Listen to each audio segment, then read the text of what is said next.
Thank you so much, Ben. Very, very kind again. I want to take just a brief moment to actually thank you, Ben, on personally and on behalf of all the presenters and our audience. I think that for the absolutely stellar job that you do and that you're doing as MC extraordinaire for this for this event, and likely wearing a few other hats, behind the scenes. But thank you. We really appreciate you. And then I'd also like to take a brief moment to thank Stephen Shore again, and John and Nancy, who I met today, and all those, the collective team effort, behind the scenes. They're working so diligently to orchestrate this really wonderful event of enlightenment. I can't say enough about it. I'm so encouraged. So thank you. The privilege of ours. Thank you for being here. Thank you. Well, hello, everyone. Thank you for taking the time to tune in today. It's certainly a privilege for me to be here and an honor. I'd like to highly recommend that you keep whatever slide we happen to be discussing as the predominant slide in full view version on your screen, instead of minimizing it, because there's just so many bits and pieces of information tucked away on some of these slides, and we have a bit to cover. So let's begin, shall we?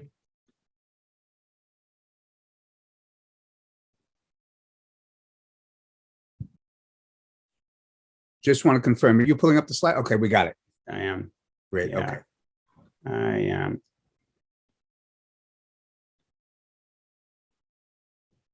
Good.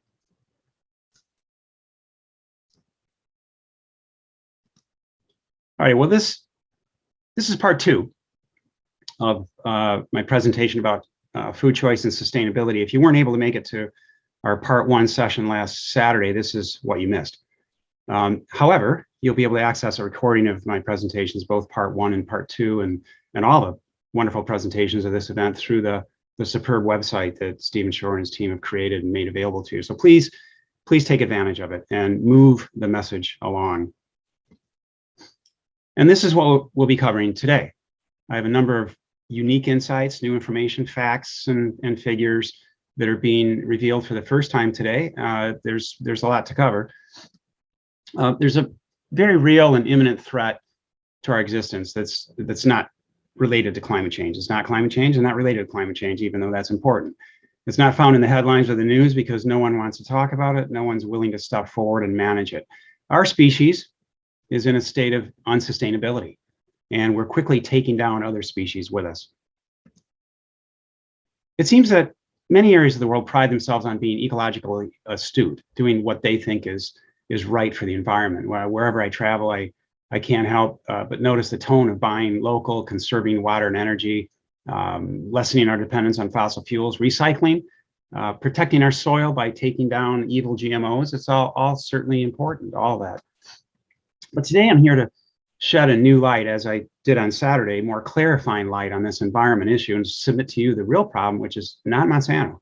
It's not even climate change. The real problem is with us, our lack of awareness. And then after we become aware, the problem is with our decisions, our thought process. Are we being selfish or perhaps selfless with our new awareness and then use of our planet's resources? Knowing and doing. Let's begin by reminding ourselves that we're in overshoot mode, demanding more of our planet than what it can supply. Today in the United States, it would require over 5 full Earths to sustain what we're currently taking from and doing to our planet. Well, in my last presentation on Saturday, we talked about the fact that 6 out of 9 identified tipping points or planetary boundaries related to our life support systems on Earth. 6 out of 9 have already been passed, and all 9 boundaries are interconnected. As one collapses, the others will soon follow. The single largest component of our collective ecological footprint can be found on our plates with animal products that we eat. Therefore, the easiest, quickest, and most comprehensive way to reduce our footprint and set a course toward true sustainability or thrivability for our species and for all other species we share this great planet with is by way of food choice. It requires only one change, and it can be accomplished today. It's true We now know that the single sector most responsible for nearly all aspects of our unsustainability combined, or what I call global depletion, which is basically the planetary boundaries, is that the most single sector responsible is animal agriculture, the meat, dairy, and fishing industries. But they don't want you to know this. And as we move away from processed foods, away from high fructose corn syrup, away from factory farms, we must remember that it isn't a sugar issue so much, and it's not really a factory farm issue that we need to be most concerned about. It's a raising animals to eat issue. Let's take a look at just a few of the timelines that we're faced with once more. We've already talked about many of these tipping points in my last presentation on Saturday, including lack of fresh water, loss of topsoil, climate change, loss of biodiversity, rapid rate of extinctions, and tropical rainforest destruction. And at the beginning of this sustainability equation is the very word itself, sustainable, which is now seen everywhere. But this word is typically misused and it's ill-defined because rarely, if ever, is food choice properly connected to sustainability efforts, especially the raising and eating of animals, despite the enormous effect. It's simply too challenging for everyone, it seems, culturally, socially. Yet, this is the reason we are in a sustainability crisis today. As a global community, we've been too slow in realizing the state of unsustainability that we're in, vastly too slow in making the connection to animal agriculture, and we've been indifferent to act. We talked about climate change quite a bit on Saturday, so let's summarize by saying or remembering that it's very real, it's urgent, and our approach to management has to be swift and it has to happen now. We also must remember, though, that climate change will have the effects of exacerbation. It takes existing events and makes matters worse. Global warming and climate change, for instance, will not be the initial cause of these categories of global depletion. We cause these things. Climate change will worsen them. The words food, meat, consumption, slaughter, and protein shouldn't be words we associate with animals. I mean, after all, we're animals. When we talk about this protein and, of course, slaughtering, we talk about these issues frequently at our rescue sanctuary in Michigan. Here, my faithful research assistants are looking over my notes and reminding me once again to put in a good word about turkeys. Just can't get away from that. And we often talk about words and definitions on our daily walks. Comes up frequently. I'm not sure which of these two little buddies on the porch want to be called protein. Likely neither one of them. Here's Barney having a heart-to-heart talk, discussion with us about this terminology problem and how we misuse words. He doesn't like to be called protein. And here are a few others who like to voice their opinion.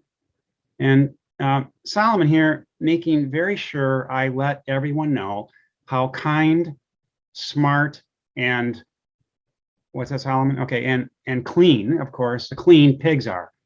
Okay, I got it. Tells me that every day. And talking about words and definitions. Plato's still here, wonders why we humans choose to call him protein or beef instead of, say, for instance, calling him by his name, Plato. I mean, he's still confused. When talking about food choice, often we are over-focused on the life and death of farmed animals, aren't we? Yeah, but we need to include all wild animals as well, large and small, even insects, because wild animals are the ones that are rapidly losing habitat because of us and are quickly disappearing from our planet due to our choice of foods. These are just some of the many who have voiced their concern to me over the years about this problem. Her last words, as I remember, whispered to me were, "What about me? I need help too." It's deep in the heart of Australia, where they're losing habitat from livestock. What about this phrase? How often do you hear this phrase? Millions and millions of people proclaim their love of fish every day of the year, and yet we eat them. In fact, 98% of all individuals in the world, this phrase, "I love fish," actually means this: I love to eat fish. Doesn't it really? Because if you loved fish, as in loving your cat or your dog, you certainly wouldn't kill and eat them, would you? No, I don't think so. Again, it's how we use our words, isn't it? There are three principal ways our oceans are being destroyed, and all three are caused or at least heavily affected by our food choice. Raising and eating animals on land causes warming and acidification of our oceans, which is now thought to be irreversible in our lifetime. Surface runoff from livestock operations on land has caused more than 550 nitrogen-flooded dead zones around the world, comprising 95,000 square miles of areas completely devoid of oxygen or life. So any meaningful discussion of the state of our oceans has to first begin, I think, with frank discussions about land-based animal agriculture. But it is fishing that has the largest impact of all. Well, incredibly large amounts of sea life are taken from our oceans in three ways. First, they're taken as target fish. That's the one you want to eat. Fish are also taken out of our oceans to feed other fish grown on factory fish farms, part of the aquaculture movement. And lastly, fish are also taken as bykill due to those first two types of fishing. Oh, well, gosh, that really doesn't leave too much in our oceans now, does it? In fact, our oceans are being ravaged, and yet everyone we know still eats fish. Fragile, interdependent, and poorly understood ecosystems have been devastated. Over 93 million tons of fish were caught last year, with quite a few more millions and millions of tons of bykill, which are all those other innocent sea life caught, killed, and discarded in the process of trying to catch that targeted fish everyone's asking for. Bykill includes juvenile fish that'll never see their way to maturity, all 7 of the endangered sea turtles, sea lions, birds, dolphins, even whales are bykill.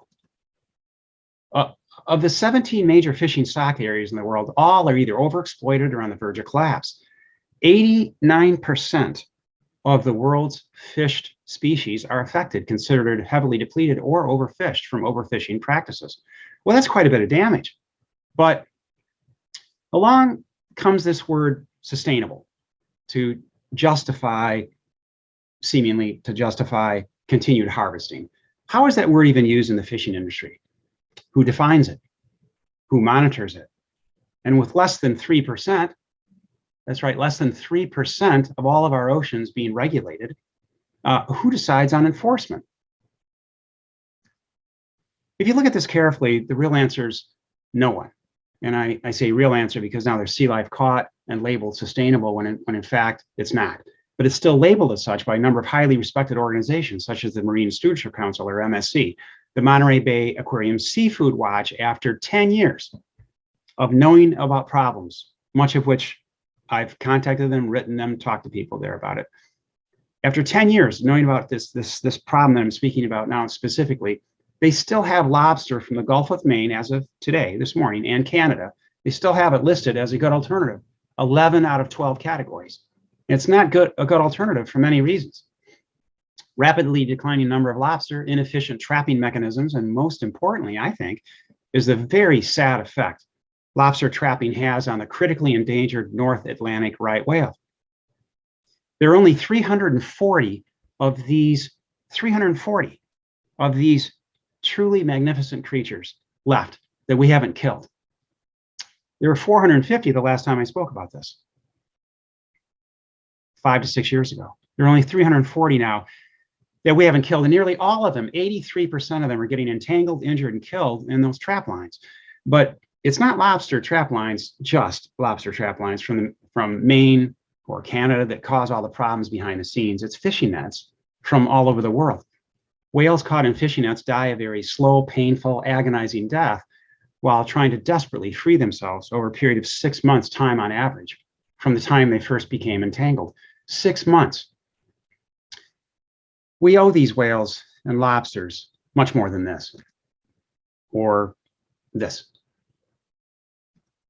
Elsewhere in the world, there have been an estimated 800,000 tons of non-biodegradable fishing nets cut loose from fishing vessels each year for the past 25 years, catching countless numbers of unsuspecting sea life. An estimated 30% of all fishing nets and lines used globally are lost each year in our oceans. The indiscriminate use and discarding of plastics is certainly a problem everywhere on Earth, isn't it? But nowhere is it more devastating to other life than in our oceans. Nearly 600 million pounds of plastic are now floating in our oceans, making it a massive pool of our waste. The largest of 5 plastic garbage zones in our ocean, called the Great Pacific Garbage Patch, covers 620,000 square miles in an area in the North Pacific between California and Hawaii. It's 3 times the size of France. And while we should indeed be concerned about plastic straws and all those other movements out there, plastic straws, plastics in general, plastic bags and bottles, we should also be concerned very much about just fishing, because 46% of all the plastic found in that floating garbage country, 46% of all that plastic is from ghost nets from fishing operations. Only 1% is from plastic straws. When researchers and ocean conservation groups discuss the topic of overfishing, they typically point to the tons of wild fish caught per year and those raised from aquaculture, and they call this production. Well, I look at this much differently and certainly more accurately by adding to those figures another 28 million tons minimally of IUU, which is illegally caught, unregulated, and unreported. I don't even know how they come up with that number, likely vastly underestimated. And also, you have to add to this figure bykill, which amounts to perhaps another 200 million tons of sea animals per year. So it's not accurate at all for researchers to call any of this production, because in reality, what we're doing is destroying. Well, fishing, of course, destroys species of target fish, but it also destroys ecosystems and biodiversity. All forms of fishing are destructive by definition because it kills something. Fishing also destroys habitat with trawling, both pelagic and bottom trawling that excavates and ruins ocean floors. Per scene methods that drops a mile-long net, circles around, draws it tight, and catches every form of sea life in the middle. That's the way they destroy most of our tuna. Then there's longline fishing, where a boat drops a main fishing line that can be up to 60 miles long. I've seen one 100 miles long, with thousands of hooks and barbs, and catching whatever sea life happens to be in its way. The only fishing methods that are fully banned are explosives and poisons, but that's ridiculous because both of those methods are on the rise because they're unenforceable. So how effective is that sustainable seafood label? Well, there are many, many examples of oceanic species that have collapsed while under the watch of those 2 major certified sustainable organizations since they were formed in the mid to late 1990s. Everything on this list that you see is considered and labeled sustainable, but none of them really are. Cod were fished only 1% of their original numbers off the coast of Newfoundland, more recently to a near extinct status in the North Sea, while stated by both those organizations that they were sustainable. Well, they're never going to recover in our lifetime. I've run out of room on this one slide to show you all the species in trouble, so here's a number for you. Over 1,000 types of fish are affected. And so it is with fishing under that sustainable label. Target fish are becoming extinct. We move on to the next fish in line, creating serial depletion. And then other sea life up and down the food web are becoming extinct. A trophic cascade effect, all part of the collateral damage that begins with us. Well, coral reef systems around the world are in serious trouble. Most of us know that. The Great Barrier Reef has lost more than half of its coral cover since 1985. Most would think it's due to pollution and climate change. That's what they want you to believe. But the primary initial cause of coral reef death there and throughout most of the world is not from pollution. And it's not from climate change. It's from overfishing. An example in the other direction can clearly be found in the Queens Islands off the southern coast of Cuba, where they haven't allowed any commercial fishing, and the coral reef ecosystems there look the same as they have for the past several thousands of years. Are coral reefs in serious danger from the effects of climate change? Sure. Can't ignore that. Sure. They're among the most vulnerable, if not the most vulnerable of any ecosystems on Earth to climate change. But studies have shown, many studies have shown, that maintaining coral reefs as a no-take marine protected area, meaning no fishing allowed and strictly enforced, it'll make coral reefs 6 times more resilient to the effects of global warming and climate change. One of the most important factors in balancing coral reef systems are predatory fish like sharks, but we're killing them too, quite a few of them, more and more each year. 1/3 of all shark species are nearing extinction. We're killing well over 100 million sharks per year. Why? Well, 70 to 100 million sharks have their fins cut off like this, and then they're thrown overboard to die so we can continue eating shark fin soup. It's terrible to see this, isn't it? I know what many of you are thinking. You're thinking, well, you're saying to yourselves, yeah, well, I don't eat shark fin soup, not me. And furthermore, it's banned in 14 states, only 14 states in the US. Well, isn't that great? But again, over 98% of us worldwide do eat fish. And by eating fish, any type of fish, we're doing this to 60 million sharks that are caught each year and killed in fishing nets and fishing lines as bycatch. So go ahead and ban shark fin soup all you want. But why would you stop there?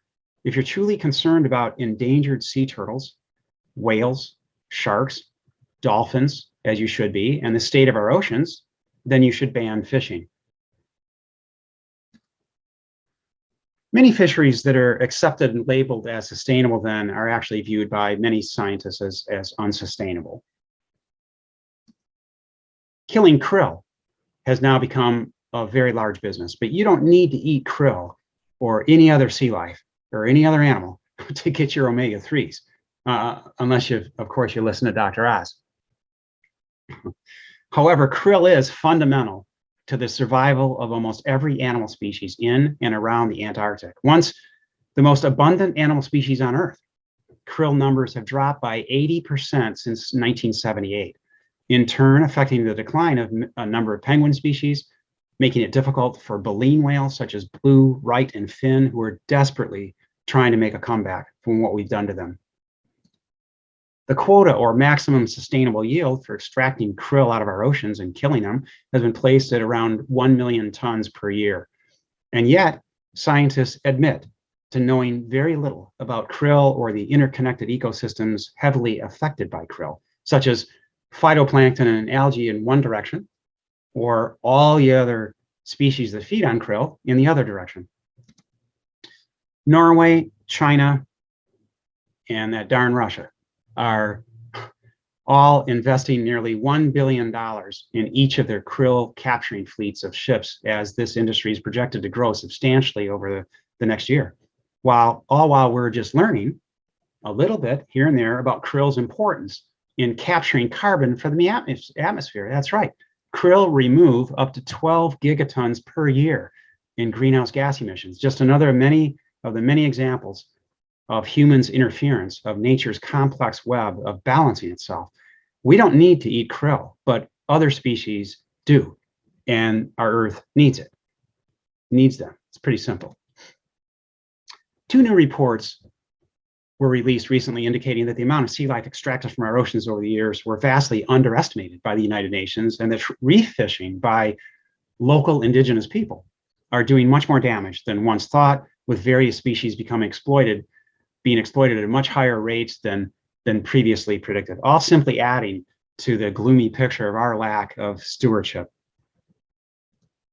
In the Pacific Northwest, similar to other seacoast areas of the world, there's a blind spot when it comes to fishing. It's a very uneasy topic to confront. Our government declared the Snake River sockeye salmon here endangered in 1991. It's a beautiful fish in many ways, but within just 8 years, their numbers plummeted, and 16 other salmon species were in trouble shortly thereafter. There are now 28 populations of West Coast salmon and steelhead fish that are on the endangered species list. Of the 14 species of salmon on this list, 5 are in crisis mode, and 10 are behind on all efforts for recovery, but all are still allowed to be fished. The numbers of most species of salmon, cod, tuna, swordfish, halibut, many other large species have declined by over 90% of their original numbers. Bluefin tuna and swordfish species are less than 4% of their historic numbers, still not protected by the Endangered Species Act because, well, we would rather eat them into extinction. Instead of eating dolphin-free tuna, we should be concerned about eating simply tuna-free. This is an approved sustainable method of catching tuna right here. A good recent example of our certified sustainable systems blatantly not working is with sardines. These fish are in serious trouble, and you might ask, who cares about sardines? Well, the answer is we should all care about all species of animals that we share this planet with. Their population, sardines population, has dropped by 99%, 99% just in the last 15 years. Once the most abundant fish in the California current, spanning from Alaska to Mexico, many scientists predict that they're not going to recover in the next 30 or 40 years, if at all. Losses have been blamed, of course, on the warm blob in the ocean, a phenomenon occurring there, or other factors related to climate change. But all scientists today that have studied this agree that overfishing is the principal problem, made worse by climate change. And even if there's some correlation to global warming in the plummeting numbers of sardines or any species, then that's just one more reason to stop fishing them and allow them to recover, isn't it? And even though there's a current ban on sardine fishing, which there is this year off the coast of California, sardines can still be caught as bykill. Imagine that, which can be up to 20 to 50% of the total catch of any particular fishing boat. Well, down the Pacific coast a little ways, we have the other half of the story about sardines. In 2016, more than 3,000 starving sea lion pups were found stranded, and many more since then.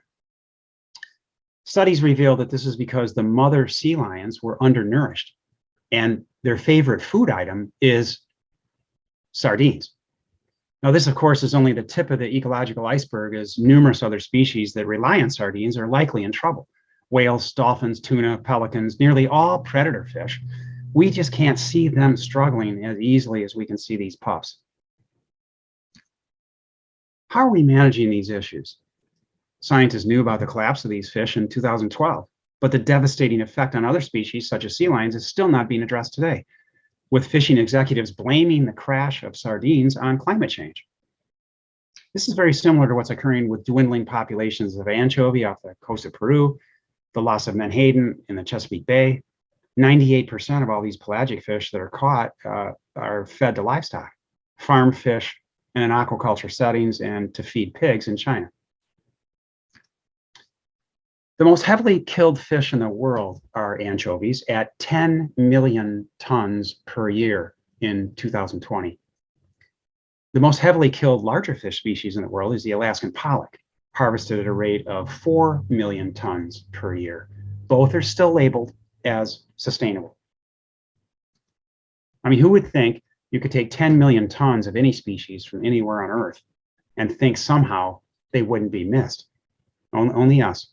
Only we would think that. But this is a humpback whale trying to find some sardines to feed on. Here's the point regarding our oceans. It's no longer a problem of overfishing. That was a term that could be applied back in the early 1800s. Today, it's about fishing. Not to worry, because now we have fish farms.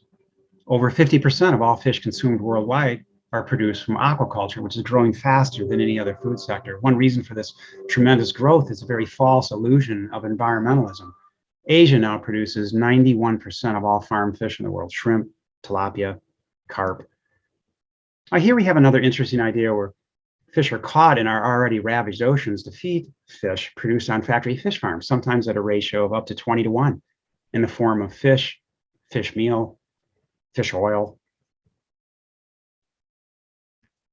Very soon, we're going to run out of fish in our oceans, and we're going to run out of land to raise livestock. So we're going to be turning to this, a more closed loop system of aquaculture called aquaponics, a combination of aquaculture and hydroponics that grows both fish and plants. Businesses are already snatching up abandoned industrial warehouses in many urban settings. This happens to be one in Chicago that I visited. They raise fish in tanks, grow vegetables on top with the wastewater, and then cycle it back to the fish, but they're all using massive amounts of electricity, and they use massive amounts of feed inputs.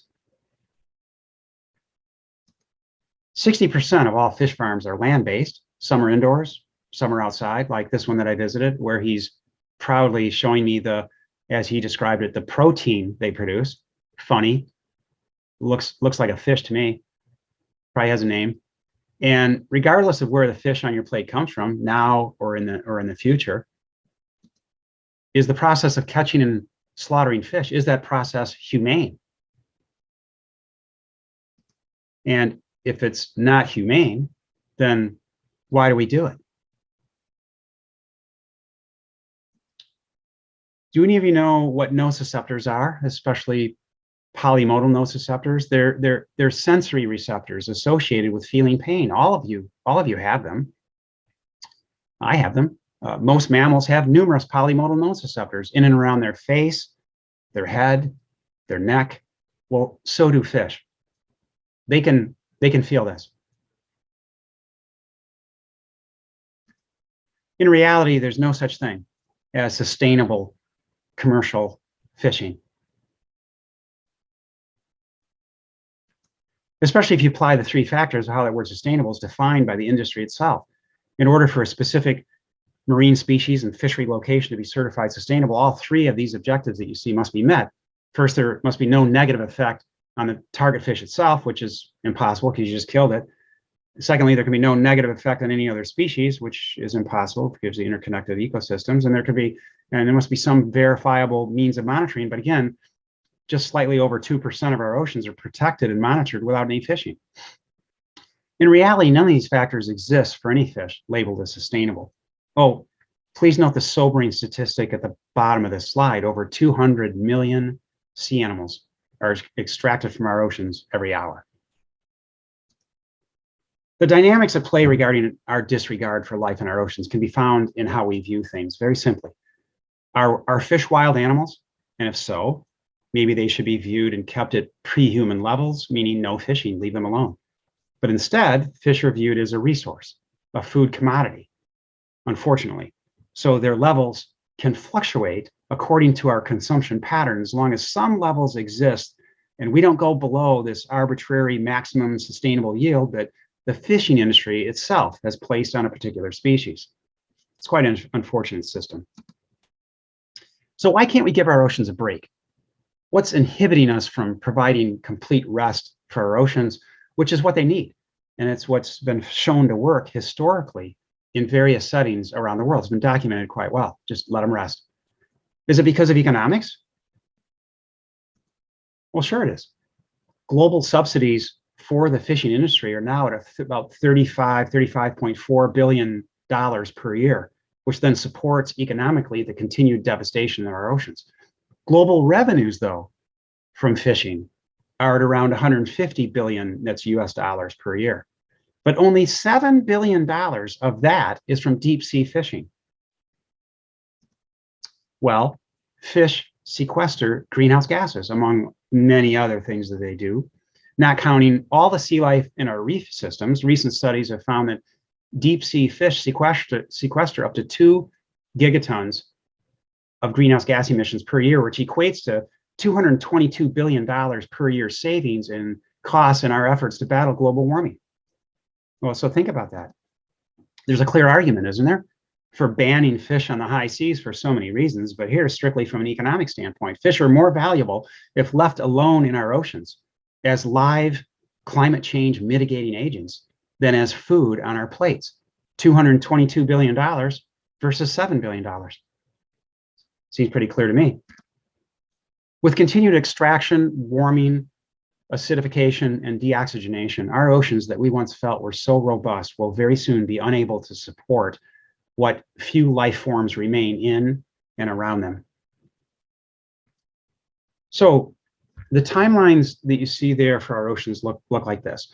This is not science fiction. It's not something I made up just on the way in today. It's reality. And quite sadly, this has all happened on our watch. You're looking at what we've created and now passing on to future generations.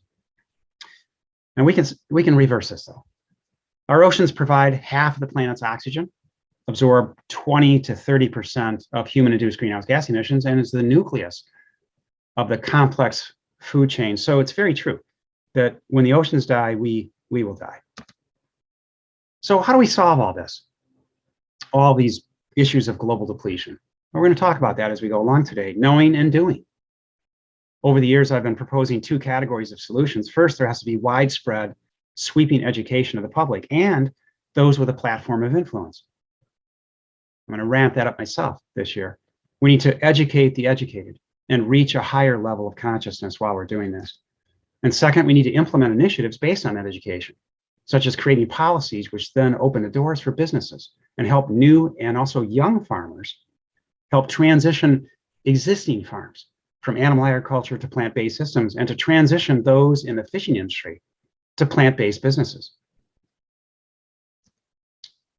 Beginning with a reallocation of the $770 billion per year that we're already doling out, we spend globally on subsidizing the meat, dairy, and fishing industries.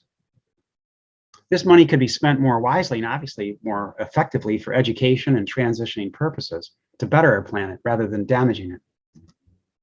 Well, here are the land-based jobs that I think could be easily created and how they would be funded. I have many slides where we won't have enough time to go over each thing, so just take a photo of it, revisit this video at some point in time. But these are land-based. They're my ideas of terrestrial land-based jobs. Can easily be done. And these are the ocean blue carbon and waterway jobs that I think could be easily created. Just a short list of mine. I've got many more.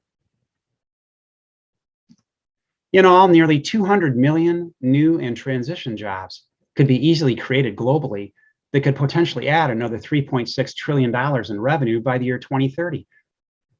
In fact, a number of organizations agree with me. This is the World Economic Forum and some of their figures. Well, this helps answer the question then.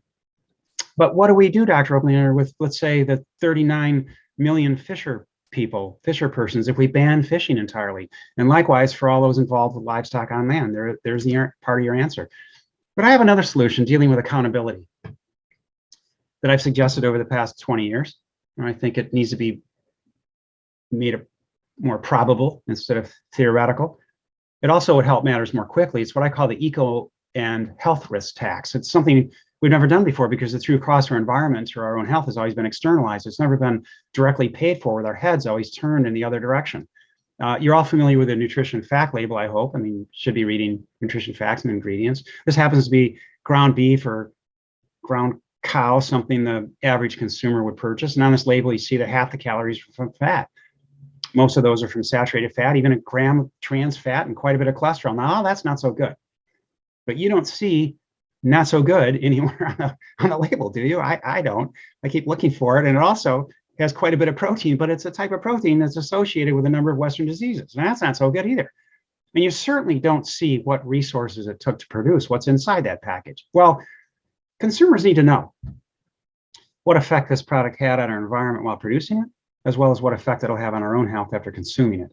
So we introduced the eco and health risk factors first. In the event that these numbers are a little too complicated, we simply do this. We put a little notation on the bag. It could say, again, not so good, or not a good choice, or I'd run in the other direction if I were you real fast. This is a good start, but it's most important actually to reflect these factors in the cost. Someday, with a correct economic formulation and a more gutsy and proper policy change, we may even evolve to see this in our meat aisle. A quarter-pound beef patty priced at over $4,000. And it would be a steal at these prices if you had to go back and replace the natural resources it took to produce it. We need to impose this tax on those producers and consumers who generate the most inefficient, resource-depleting food items. This scenario of accountability will, of course, be inevitable as we begin to run out of vital resources and climate change worsens things. We already have a few progressive cities imposing a drink sweetener tax. It's working, actually. Now, what I'm proposing is not at all a soda tax, which vastly understates the problem. But if we can do this for soft drinks, we should certainly be able to apply this concept to the meat and dairy products that affect us, and fish that affect us on a much larger scale. It's a simple concept to just simply make everyone pay for the resources that they're wasting and for the health costs incurred by society. While truly impossible to come up with a replacement cost for natural resources that we destroy, estimates by environmental economists place the value of our natural resources that we use up to $63 trillion worth of goods and services per year. But our current economic and political systems in place treat these resources and services as if they had zero value, with no one paying for their use. Well, this question, along with aquaculture, is one of the questions I think of our future. It's a topic that's gaining momentum, which I find a natural path for most people wanting just so badly to hang on to the false sense of needing versus simply wanting to eat animal products. It's a path of least resistance, let's face it. So let's look at a couple different ways to answer this question. And there you have it. I bring this up a few times, a few of my presentation. That's one way to answer it. I mean, he thinks so, and so do many others.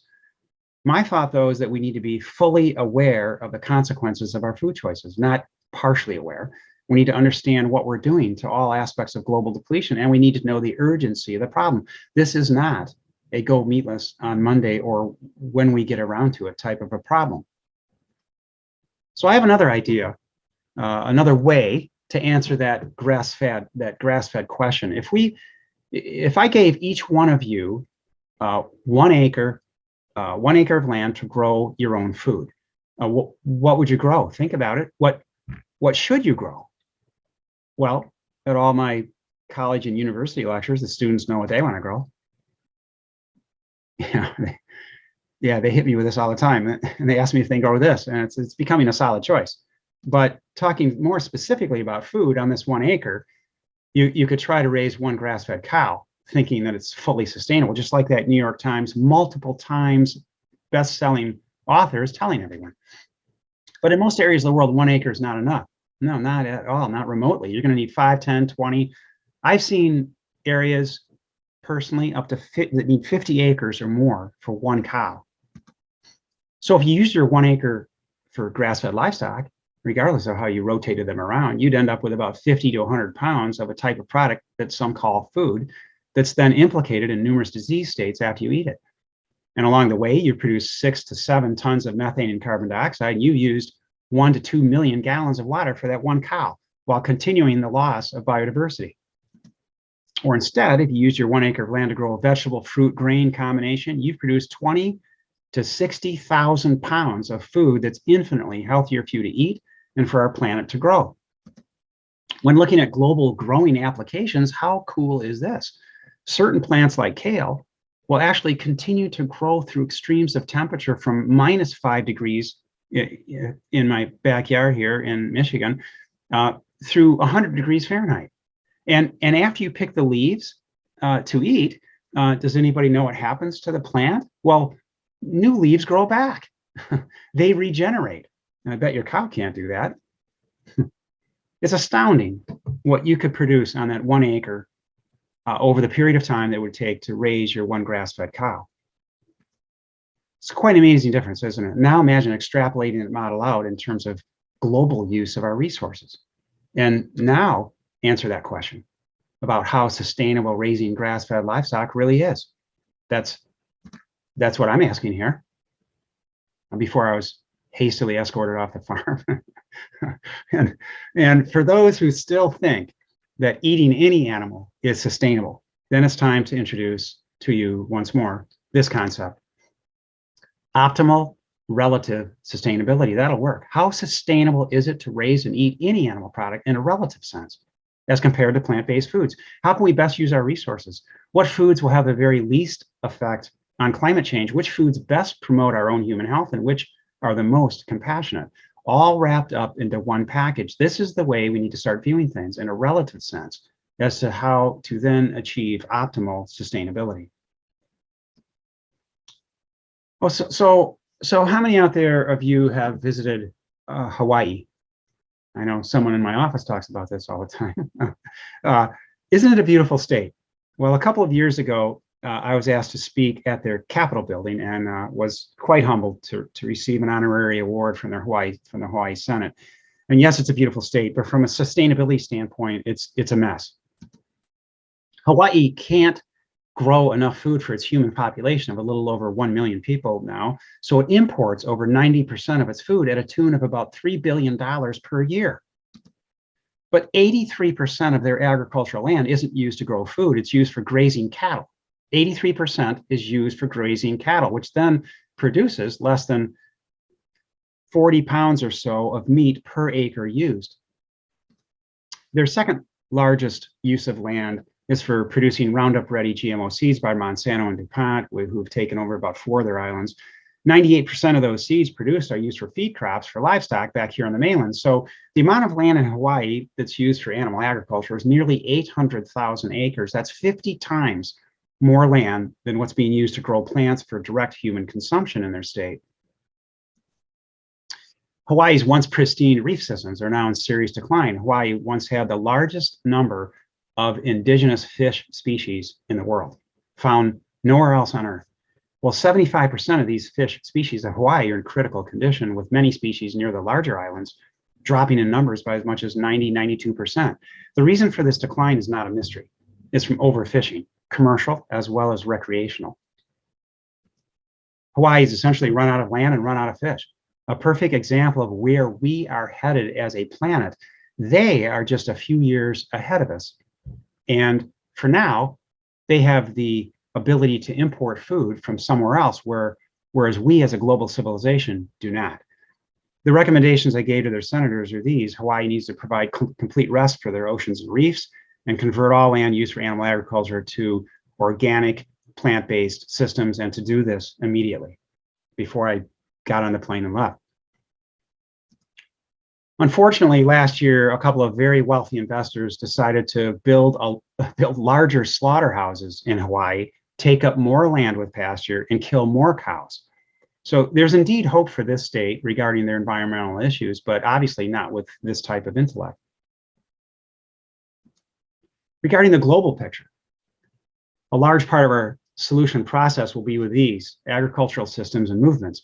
Community-supported agriculture, farm-to-table, small and local farms, real food, slow food, organic, biodynamic, traceable urban agriculture, all make sense, only if they do not involve animals.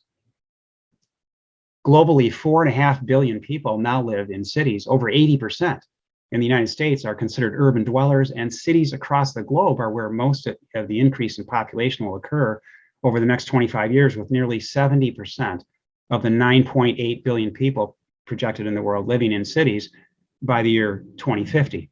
So urban agriculture is going to be very important. They're already growing food on porches, windowsills, and rooftops in many cities around the world, growing food as efficiently as possible. It's great to see this. You can't grow a cow up there on that roof, although I'm sure some might try. In the future, we'll be hearing more and more about these topics, all part of the better meat movement, which simply impedes our evolution toward more fully plant-based systems. What exactly does that mean, better meat? Basically, for those who debate the topic, and there are many uninformed scientists that have argued this point with me, better meat means that you can eat all the meat you want, but it should be humane, have more human health benefits, and be better for our environment, especially, than regular meat. But there's one significant problem with that argument. There's no meat that's more humane, has more human health benefits, and at the same time is better for our environment than whole plant-based foods. So in reality, there's no argument. It should end right there. But as it goes, I found that this concept of better meat falls into 2 categories for those who want to further discuss it. First category is grass-fed, pastured, humane-raised beef, chicken, pork, turkey, or fish from aquaculture settings. And the second category is meat created in a laboratory. Looking at the first category, all grass-fed, pastured animals are in many ways factually, not that I think, they're factually more unsustainable than factory farmed animals. So that's not better, is it? Grass-fed meat is still unhealthy for human consumption as compared to plant-based foods, and grass-fed meat is produced from animals that are still slaughtered, which by any stretch of the imagination is not humane. So the only people who think this is better meat are those who are blinded by producing it or eating it. Now, regarding the second category, which is meat produced from animal stem cells in the laboratory, also called cultured meat, once at $330,000 per single patty just 10 years ago, is now at about $10 per burger patty. And instead of only beef as an offering, over 70 companies worldwide are developing other types of laboratory meat, such as now chicken, duck, pig, lamb, even I've seen kangaroo and horse meat being produced. Yeah, I had the opportunity, but they're all the same. I had the opportunity to speak with the CEOs of the two leading companies in this laboratory meat market, and there are a couple of things that are quite clear.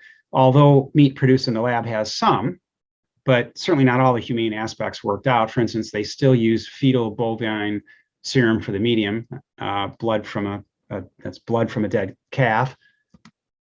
But from an environment standpoint, we don't have the 10 to 30 years for this to be brought up to scale. In fact, just one facility with bioreactors to create this cultured meat will cost about $450 million, and it would be only able, after creating one would be only able to produce less than 1/50th of 1% as much meat that is currently being consumed by the United States population. And from a human health aspect, laboratory meat is sketchy at best. For example, both companies couldn't answer my questions at all about human health, because their laboratory meat as of now will still have many components that degrade our own human health, such as cholesterol, saturated fat, which they can manipulate a little bit, lack of fiber, lack of phytonutrients, lack of antioxidants, lack of anti-inflammatory agents or anti-angiogenic capabilities. Those are cancer inhibiting capabilities that plant products have. And laboratory meat will still have all the inflammatory stressors that come along with all the meat that everyone's eating now, such as increased acidity and everything else you see on this list, increased levels of C-reactive protein and arachidonic acid, et cetera. Laboratory meat will still have cancer-causing agents when cooked, such as heterocyclic amines and polycyclic aromatic hydrocarbons.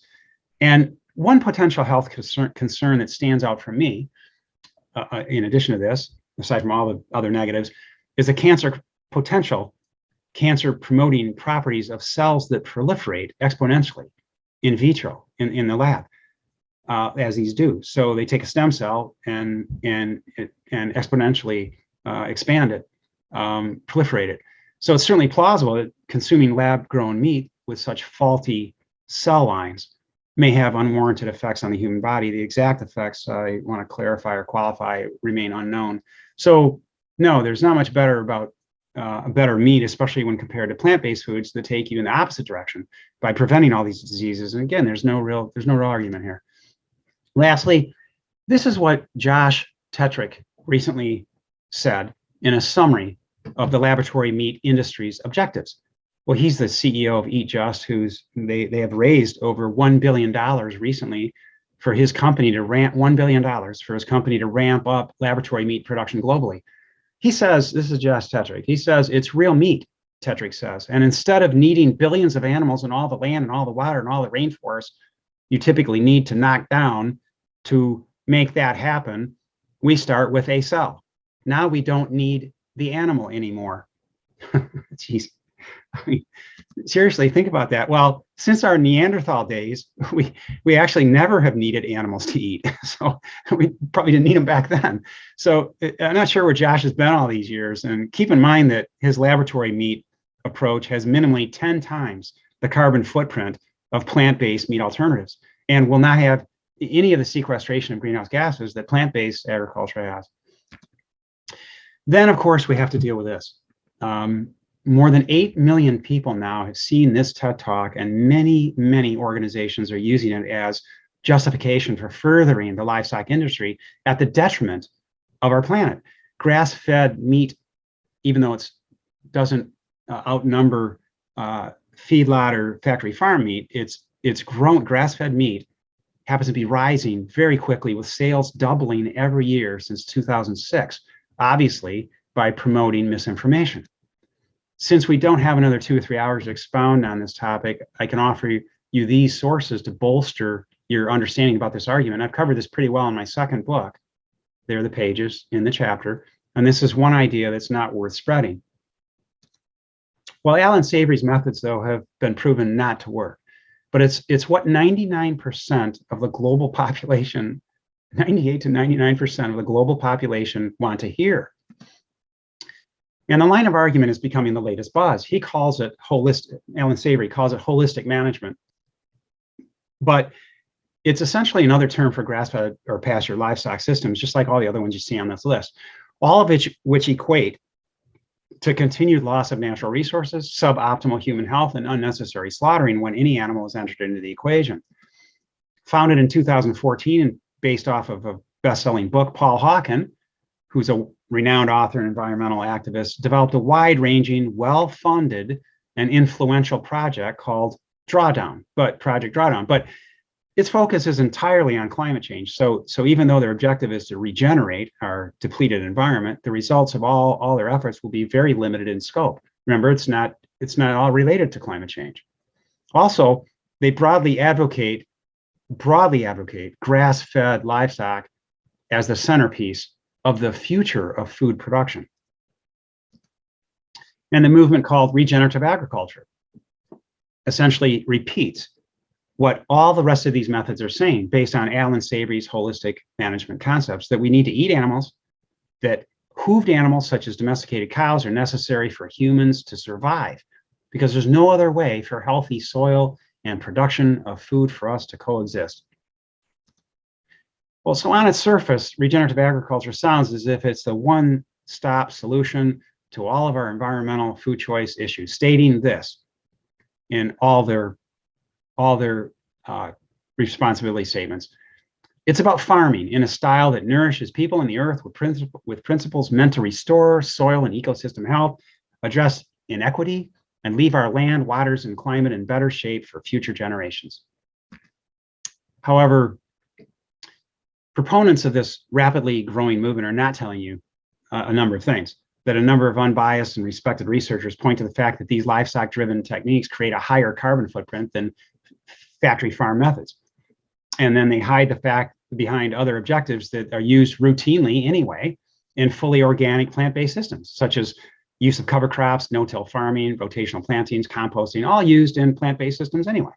The primary argument that regenerative agriculture is needed to combat climate change is nonsensical, because 1 acre of land that's reforested after kicking the livestock off will sequester up to 100 times more carbon dioxide from our atmosphere than if livestock were left grazing on it in a managed regenerative agriculture manner. Even a recent Harvard study, very conservative Harvard study, revealed that converting all cattle operations in the United States to managed grass-fed systems like regenerative agriculture would conservatively require 30% more cattle than what we have already today. And it would create a 43% increase in methane emissions than what feedlot raised cows are producing, which of course defies all logic and all what we're trying to accomplish with land use efficiencies and methane reduction. Just for a visual, here's a photo of pigs that are raised by grazing on a registered regenerative agriculture farm. Notice the flourishing, brilliant green pasture and healthy grassland and soil that won't erode with the first rainfall. Amazing. Well, this is one of the many panels I've been involved with over the years regarding this topic, is regenerative agriculture topic, at the Scripps Research Institute in San Diego, whereby all the participants were arguing that ruminants, such as cows and their hooves, are necessary, again, for grasslands to exist. And it's the only way to remedy desertified areas, those areas that are completely devoid of plants. And that will all perish if these systems aren't in place. Well, it's too bad that these scientists and livestock advocates are overlooking the fact that there are many, many examples of areas in the world that have been completely ravaged by livestock, areas that have been deforested, topsoil lost because of grazing livestock. And now these areas are flourishing with wildlife and plants without the influence of any cattle or hooved animals. The theory that livestock are necessary for rebuilding soil and for our existence is completely erroneous for all the reasons that I've just mentioned. But if you need specific examples, I've got them. One perfect example of this is with this guy. In 1980, Ernst Gutsch moved from Germany to an area of destroyed rainforest of a little over 1,000 acres in Brazil called the Dry Wasteland by the local tribes. This land was ruined because it was originally ancient tropical rainforest, all cut down, like most areas in the rainforest, and then allowed pigs and cattle to be raised on it, and crops to feed them. Then erosion occurred, all the topsoil was lost, nothing really could grow on it. It became a desert, it became a dry wasteland. Ernst began his form of agroforestry by planting seeds of indigenous crops such as bananas and cocoa, and within 25 to 30 years, the rainforest had been rebuilt. it came back looking like this. Notice you don't see any livestock. There are none needed. Of course they weren't needed. 17 streams and rivers returned. The climate cooled with recycling of rainwater. Species of animals and plants returned. And again, this was accomplished without cattle. Proving that this reforestation and rebuilding of topsoil can be done in other climates, other than tropical rainforests. Here's another perfect example of an area that had more than 90% of the topsoil lost. And most of the plants and animals were either exterminated or displaced. A decision was made to simply put this land to rest. No livestock. It wasn't touched. Just allowed to heal on its own, and a remarkable evolution began immediately when livestock and conventional row crop farming were removed. And this amazing transformation continued over the next 36 to now 43 years on this farm. Natural pasture and woodlands returned. Species of insects, birds, and other animals reappeared. Pollinators became plentiful where they were non-existent. This is the way it looks today. It's an amazing story of regeneration without the need for livestock. And oh, by the way, I have the opportunity to verify all this as being quite accurate and follow this story along quite carefully every day since 1979, because this is our property. This is our rescue and sanctuary back in Michigan. It's where my lovely wife, Jo, and I live. So I know it's true. In summary fashion, meat that's produced from grass-fed, pastured grazing livestock systems, regardless of what you want to call it or whatever it's called, is actually less sustainable than conventional grain-fed factory farm meat, which of course is less sustainable, much less sustainable than plants for us to eat directly. As we run out of land and water, this metric will become quite important. How much feed does it take to produce 1 pound of meat? The feed conversion ratio. It can be 70 to 1 for grazing systems. 70 pounds of feed to go in to get 1 pound of whatever you want to call it on the way out. And please pay particular attention to the ratio for plant-based foods at the bottom of the slide. Very important. For plants, the ratio varies, but I just picked broccoli. Broccoli as an example. Look at the complete difference. 1 pound of seed, instead of putting massive feed in and getting nothing out, 1 pound of seed yields 16,000 pounds of food. Can anyone see the obvious implications for putting an end to world hunger here? Well, my statement that grass-fed livestock use more water than grain-fed has caused more arguments from prominent scientists in the room than almost any other. But it's a fact, and here's the data, which takes into account all sources of water, green, blue, gray. Take a look for yourself. I just circled it. And then, of course, both types of livestock operations, both feedlot, factory farmed, and grass-fed, use 50 to 100 times more water than growing plants for us to eat directly. This year, Mayor Eric Adams and New York City's Department of Education began serving vegan meals for lunch on Fridays to their entire school system, the largest in the United States, serving 1.1 million students and about 1,800 schools, to introduce healthier foods. So on one hand, this is wonderful to see, no question. A great way to introduce students to healthier foods, but is it enough? Of course not. And why are they still serving cheese sandwiches and cow's milk? What a terrible contradiction. And there's only weak association through their program, through their plan, with environmental issues and critical timelines. You know, our students deserve better than that. They need to be told the entire truth, not part of the truth or veiled truth. So about the model or example that New York City and Mayor Adams is following, let's talk about the Go Meatless on Monday campaign. If you do this, assuming you're eating meat on the other days of the week, like most people do, if you do this, if you go meatless on Mondays or Fridays or any other one day of the week, well, you'll be contributing to climate change, pollution, and global depletion of our planet's resources and your own health on only 6 days of the week instead of 7. You'll be creating a false justification for your actions on the other 6 days of the week. In other words, please, let's not rest on the laurels of what you're doing right only 1/7 of the time. So what does eating less meat really mean, or a plant-forward diet? It's the same thing. Just in the 1 hour thus far that I've been speaking here today, just in that 1 hour, over 9 million animals were slaughtered for us to eat in that 1 hour. Over 114,000 tons of grain were fed to livestock that we're raising. But during that same 1 hour, 354 children in the world have died from starvation. Over 3,000 acres of tropical rainforest were destroyed and replaced by cattle, and over 3 million tons of greenhouse gases have been dumped into our atmosphere by livestock in that 1 hour. Therefore, I'm advocating a much different approach than what the United Nations and others suggest when they state that we should eat less meat or be plant forward. Because with that approach of eating less meat, well, only 8 million animals will be slaughtered in the next hour, and only 113,000 tons of grain will be wasted, leaving only 353 children in the world that'll starve to death in that 1 hour. Isn't that what less means?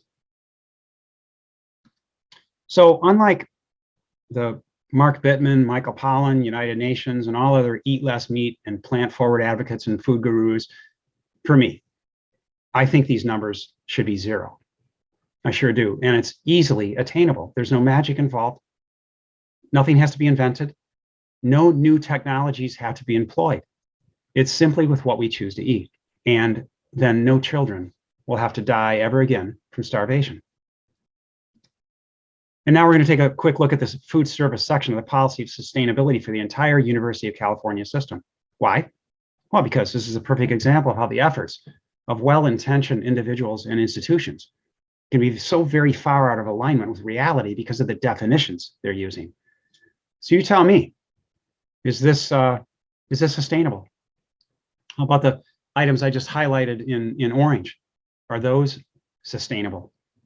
How about their primary objective at the bottom of 25% by the year 2030? Is that sustainable? Who came up with that? In fact, the University of California school system turns to another organization for that definition of sustainable food, which promotes a plant-forward menu goal, but it also promotes then any animal product that's marketed by way of humane treatment, grass-fed or regenerative agriculture, and the consumption of wildlife caught in our depleted oceans. And it's not much better with campuses on the east side of the United States, is it really? Yale here believes that offering wild-caught sea animals is sustainable, along with humane raised, free-range, and grass-fed animals, all perfectly fine as long as some other organization has placed a label on a dead animal product as being sustainable. Then it's okay with Yale. Well, here's a partial list of those companies that Yale sees as sustainable sourcing partners. Yale even now offers hot dogs and Italian sausages made by family-owned companies because it's local. Something to be proud of, I suppose. Oh, and Yale is also so scrupulous that they are now partners with Nestle. Yeah, well known as one of the most corrupt corporations in the world, child trafficking, pollution, mislabeling, etc. All well documented. Well, I do have a success story here regarding college campuses. This is what Harvard School of Public Health was offering just 5 years ago in 2017. Normally I'd be repulsed by this, but I'm smiling because it's so off target. And so at that time, when I was asked to give a keynote presentation to the National Association of College and University Dining Directors, I took this right off of Harvard's website, and I used it as an example of how far off they are and other institutions were off from reality. Well, Harvard's director was in the audience and came up to me afterwards, and he let me know that he and their team were pretty embarrassed about this. And I'm happy to say that although I can still find problems with their food sourcing, it's vastly improved from what you see on the screen. So kudos part way to Harvard.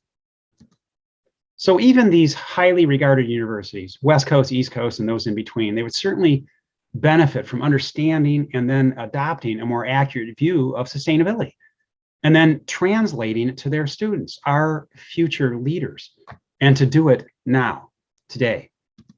Otherwise, we continue floating around in a zone that I've always called pseudo-sustainability.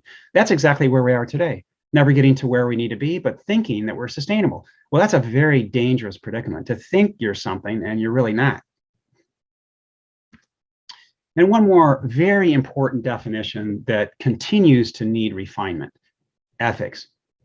The ethical consideration of what we choose to eat. The topic of conscious eating has always been about animal rights, animal welfare, hasn't it? Yeah, the life and death of other living beings that we consume, how they're treated.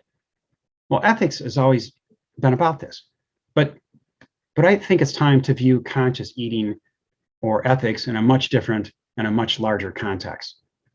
And this was all constructed by those family members that you see on the screen here. But it needs to be posed in a much different and much larger context. Is it ethical, for instance, for any of us to eat food that causes the extinction of other species if we don't need to?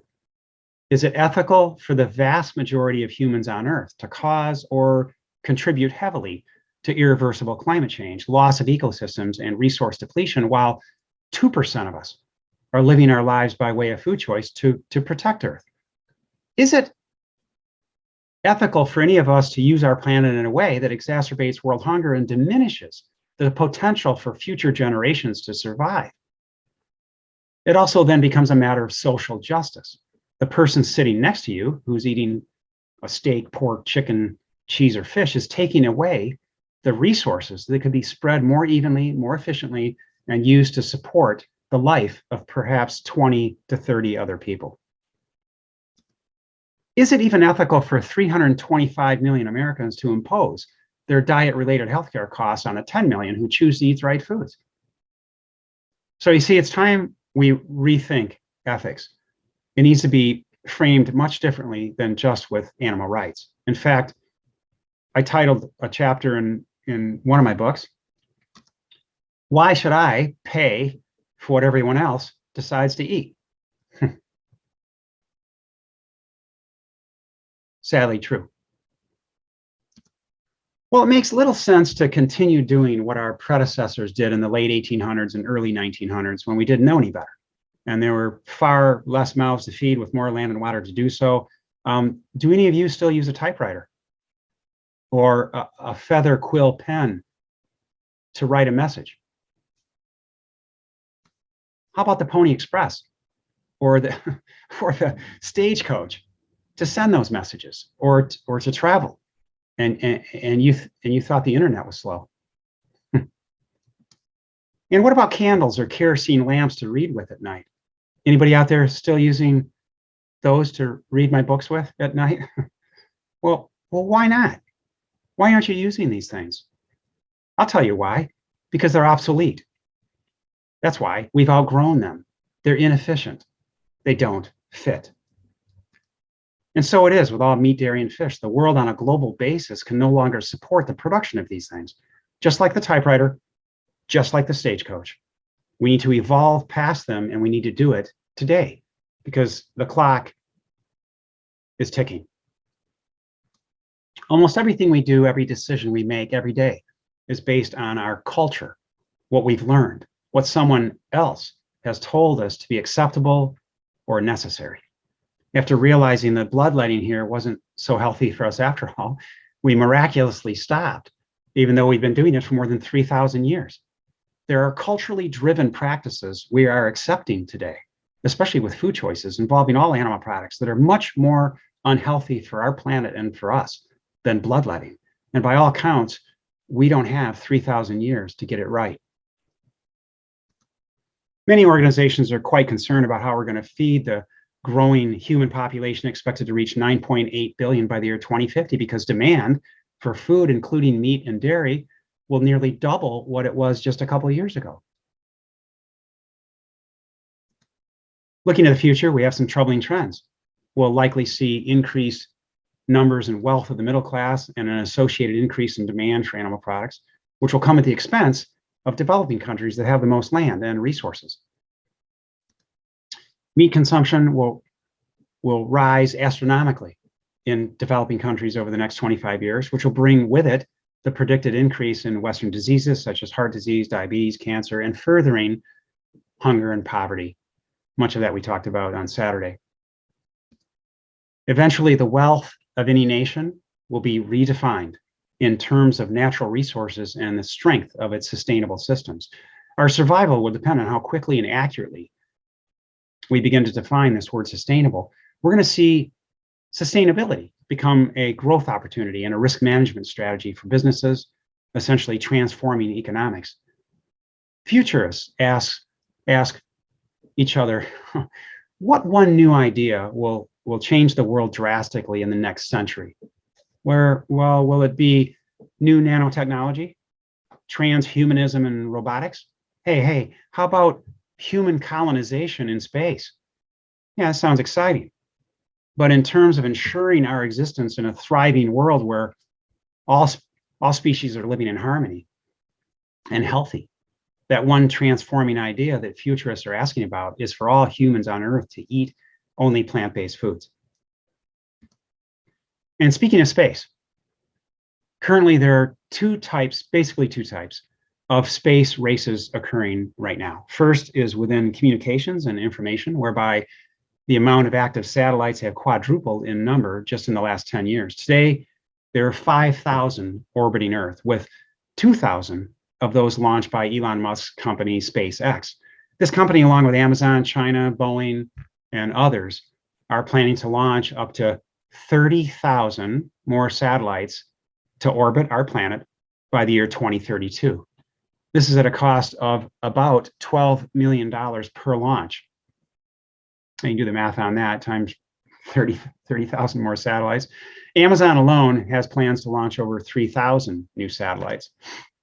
The second race, though, to space is being played out by three billionaires, with companies that have over $1 billion pumped into rocket development. And they're already sending civilians into space. We all know this. A single launch by SpaceX Falcon Heavy rocket costs $100 million. And Bezos's Blue Origin is selling tickets at $250,000 per passenger for a future space ride. You can also catch a ride on Elon Musk's version for as low as $1.1 million for a 10-minute ride. You'll have to pay a bit more than that for a longer ride. The goal of these billionaires is, of course, to make more money, but also to increase internet speed and access with more satellites. So I see that. And with space travel, the goal is to eventually explore and colonize the moon, Mars, colonize space stations, and colonize anywhere else in the universe that will have more room on it and likely be healthier in some way than Earth. Well, the reason I say that is because while these three billionaires have spent 20 years and more than $100 billion on sending people like William Shatner into space combined, you have to ask, what are they doing for planet Earth? Well, Elon Musk pledged $100 million to the first company that builds the best carbon capture unit for both land and our oceans, going technology route. Bill Gates, although accomplishing much in terms of reduction of various diseases in developing countries, well, he's also invested heavily, very heavily, in perpetuating the cattle industry in these very same countries that are suffering from poverty, hunger, and poor soils all these years because of abuse from livestock. Bezos, through his Earth Fund, is indeed doing some good deeds with donating $791 million into initiatives such as reforestation projects, protection of critical tropical rainforest, mangroves, seaweed, an overall focus on nature-based climate change options, which sounds decent on its surface.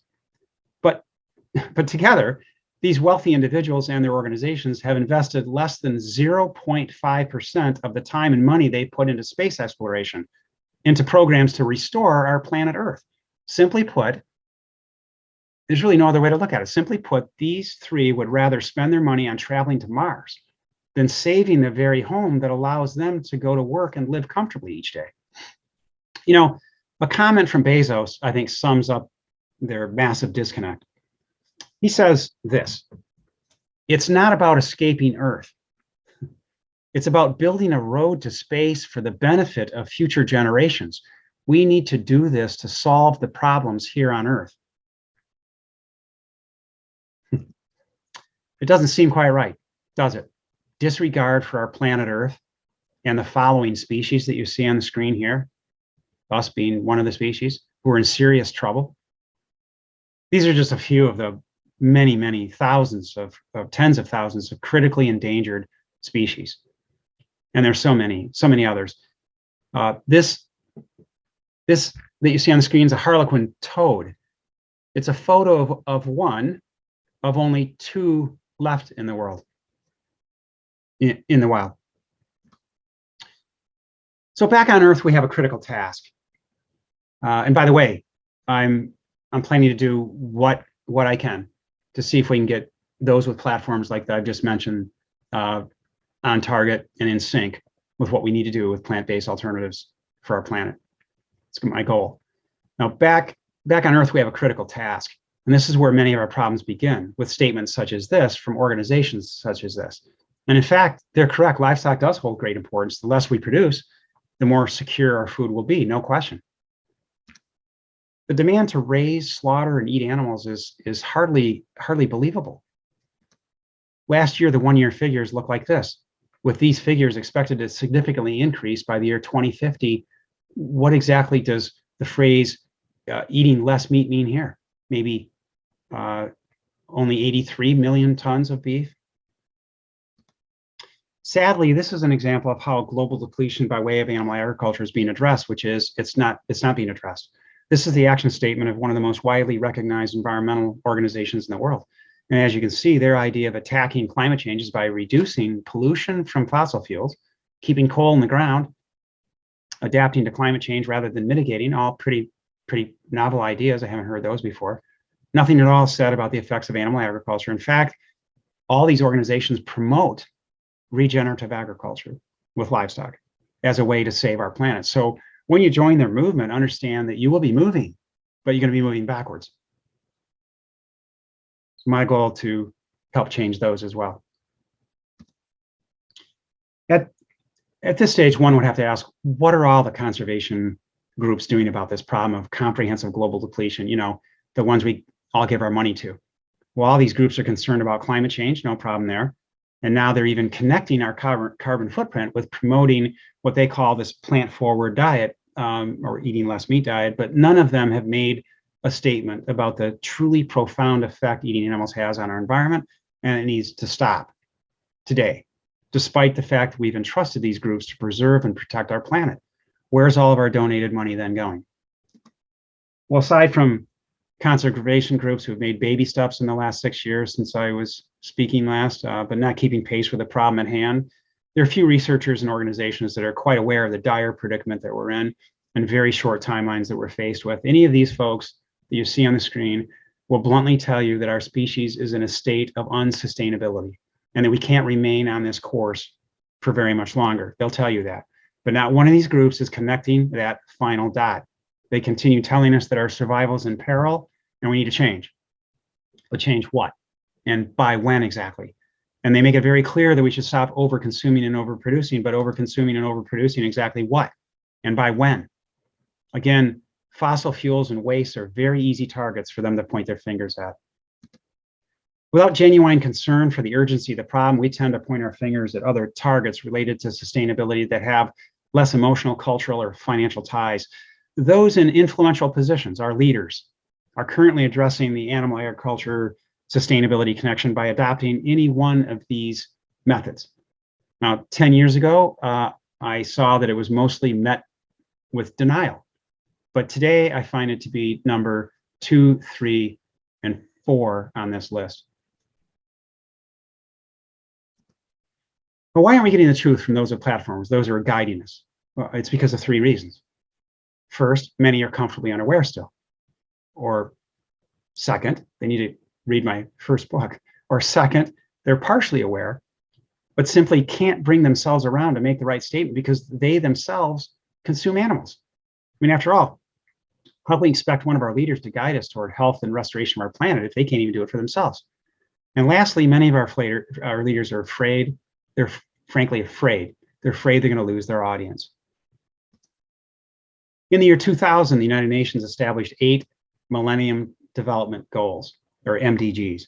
These were quantifiable goals that were supposed to be achieved by the year 2015 that addressed important issues like world poverty, disease, gender equality, hunger, even environmental sustainability. Obviously, the goals fail because all these issues still exist and are even greater problems today than they were 22 years ago. Now, one reason for their failure is because these MDGs did not properly address the core problem of human rights, and at the same time, never accurately defined what environmental sustainability is supposed to mean or how to achieve it, because they never properly positioned food choice or animal agriculture in their efforts. Well, human rights and environmental sustainability and food choice are deeply interconnected. Knowing the MDGs ran out of time and failed, the United Nations held a sustainability summit in 2015 in New York City, where 193 nations formally adopted an agenda for sustainability. And they adopted a brand new set of global goals to be achieved by the year 2030. Well, in some ways, it was impressive, but of all of the 17 goals they established, 10 are directly related to food choice, as they should be. Therefore, it's highly unlikely that their goals will ever be met, again, if leaders fail to understand the concept of optimal relative sustainability. And sure enough, now halfway into this timed agenda, many of their goals are further off course than 7 years ago when they were established. I mean, look at their number two goal about promoting sustainable agriculture in order to end world hunger.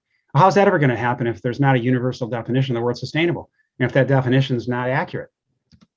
And here are some other of their goals, such as ensuring sustainable management of water, sustainable consumption and production patterns, conserving our oceans. They even plan to halt biodiversity loss, which we now know is spiraling downward. We talked about that on Saturday. It's out of control. The reason these goals are so important is because this, what you see, is what's going to be driving global policymaking and funding. It's driven it for the past 7 years and through the next 8 years. Well, every 5 years, the United States dietary guidelines are updated. These guidelines heavily influence many programs in the United States and in Canada. In 2015, for the first time ever, it was recommended by their scientific advisory committee that these new dietary guidelines take into strong consideration the environment. So I was so encouraged to see this.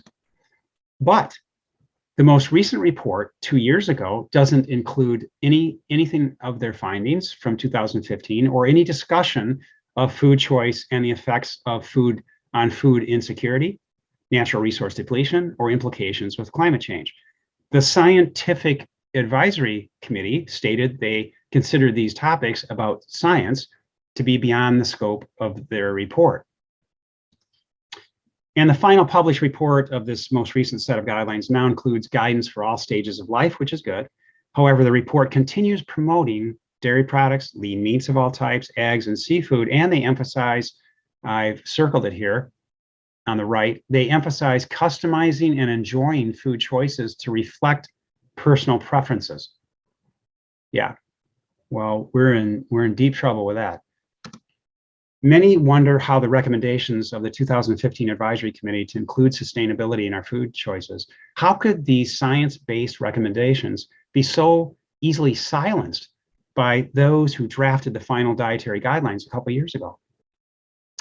It started in 2019, the silencing. So how could that have happened? Well, unfortunately, there is one big reason why that happened. This administration that you see on the screen and that person restricted scientific input about a number of things and limited the topics to be addressed for this report, including the effects or the effect that meat and dairy products had on human health and the environment. They didn't want to hear about it. Also, 13 of the 20 dietary guidelines committee members were found to have significant ties to the meat and dairy and fishing industries. So in the other direction, though, aside from being very disappointed about that, but in the other, and we can change that too. That's going to be another one of my primary objectives this year. I'm very happy to see wonderful documentary films that have been launched in the past 8 years and now seen by millions around the world. Wonderful films like this one, To Help Matters, The Game Changers, produced by my good friends, Jim and Susie Cameron, who are working quite diligently behind the scenes to inform and revitalize the world. And then there's Food Choices, beautifully crafted film by my good friend, Michał Seversky. And of course, there's Cowspiracy that was so artfully done by my good friends and colleagues, Kip and Keegan. And then the most recent documentary film that I was involved with is Seaspiracy, written, filmed, and produced by my good colleagues, Allie and Lucy Chabrizi. which brings our oceans and fishing into clearer focus. Now, I was very fortunate to be the lead consultant for most of these films, and would highly recommend that all of you guide everyone around you to watch these films, as they really hit the mark on all levels. And in terms of increasing awareness, you can't be more efficient with introducing others to the problems that we're immersed in and the easiest solution. So when someone asks what can they do to help matters, watch those documentary films, spread the word. Many have asked me what they can do to help create positive change in the world regarding this environment issue. Well, these items that you see on the screen here are good starting points. And regarding nonprofit organizations that have clear and purposeful messaging, aside from my own Inspire Awareness Now and some of the others in this wonderful event, this is one example of where your donated money would certainly be put to good use, the Conservatory Group, or you could funnel it through Inspire Awareness Now and will help. Remarkably, this statement was made almost 1,000 years ago by someone who understood the environment and the animals around him. So back in 2010, I made 4 predictions regarding food and timelines, beginning with these 2 broad thoughts. Of course, I was off a bit on the first one, and we still have 3 years to realize the second prediction, the delegitimizing of the consumption of meat, dairy, and fish. And I made 2 other predictions 12 years ago, that by the year 2030, fossil fuels are no longer used, and 193 nations signed a document that impose a tax on any country or industry that produces meat or dairy or fishing, realizing that they should have addressed this issue 20 years earlier. And then by the year 2052, I'll be 100 years old. And in an attempt to preserve Earth's few remaining resources, as well as to celebrate my 100th birthday, we'll see that producing and eating animals becomes illegal. Now, of course, given the tipping points in front of us, I'd like to see all this happening today. And it's my duty to see what I can do to help this along. Some argue that it's unrealistic to ask the global population to eliminate meat, dairy, and fish. Not only is a functional change, but behavioral psychologists would suggest that we not even use words such as eliminate, stop, or don't when advocating change in food choice, because that's too negative. It creates barriers such as feeling of infringement of individual rights. So instead, many suggest to use the approach of, kindly asking everyone to please begin replacing, or could you kindly substitute or consider it substituting animal products with plant-based alternatives, because you shouldn't tell anyone that they may have something taken away or to stop an unhealthy habit, even though it is adversely affecting them and everything and everyone around them. Don't infringe on their individual rights. Well, really? Is that so? Just where would you use the words please replace or could you kindly substitute here? So I understand the importance of empowerment through the spoken word, but at some point in time, like for instance today, the seriousness of a situation must dictate an action to be taken regardless of which words happen to be chosen. It's time to switch out whose rights we're worried about here, I think. So knowing everything I've talked about in my first presentation on Saturday and today, as well as today, there's certainly ample reason for feeling quite discouraged, isn't there? Anybody feeling discouraged out there? Yeah, I understand. Regarding loss of our planet's life systems and what we've done to our planet, there's so much bad news in the truth around us. And even with increased awareness, it seems we'll be constantly fighting an uphill battle. But in the midst of potential despair, there can be found great news. There's an easy solution to global depletion. We don't have to destroy our planet or ourselves to eat. In fact, it's the other way around. But we must change, and it is a choice. We need to substitute, replace, eliminate the practice of raising, slaughtering, and consuming animals, and we must do it now. Now, there's great news in all this because the food choices that are optimal for our planet's health happen to be the very same food choices that optimize our own health. We know that. So you know what? We could all be true heroes. That's right. All of us. We could even be superheroes. Yeah, swooping down and saving lives and saving our planet with every single thing we eat every single day. Yeah, a superhero. So I don't know about you, but I'm starting to feel a little bit better already. With no legal commitments and inadequate timelines, the Conference of the Parties 26 that we had last year in November left us once again pretty well off target. And there was no mention of the dramatic effects of animal agriculture. So let's go back just a few years in summary. 10 years ago, to be specific. Something quite telling happened at the end of that annual Global Climate Change Conference. In her closing remarks, the executive secretary of the conference, Christiana Figueres, provided a summary of the conclusions of NGOs and researchers by stating this about our future and climate change. She said this: the science is unquestionable. Therefore, despite the obvious effects on the industry itself, we must call for the elimination of the use of coal as an energy source. And she said, we must do this immediately. Notice that she didn't say we should use less coal or for us to use only local or humane coal. I'm pretty sure I didn't hear her say that. And I also didn't hear her say that we should all go coal-less on Mondays. In fact, she said we should eliminate coal, even though coal carries with it less greenhouse gas emissions than raising livestock does.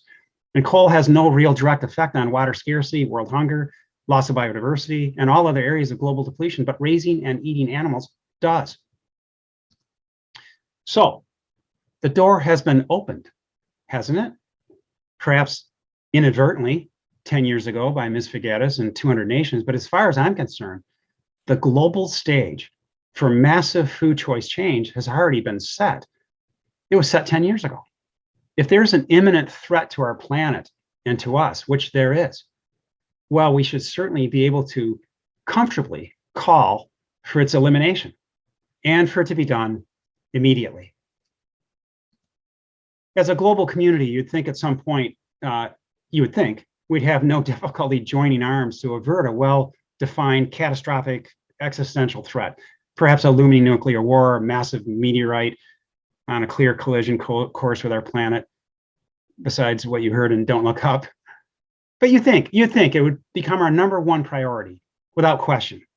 But the cause of our demise may never be one of these disasters. It may very well be something as simple as food choice, and the fact that it was never placed as our #1 priority. When we talk about definitions, then it's time we finish reshaping the word sustainable.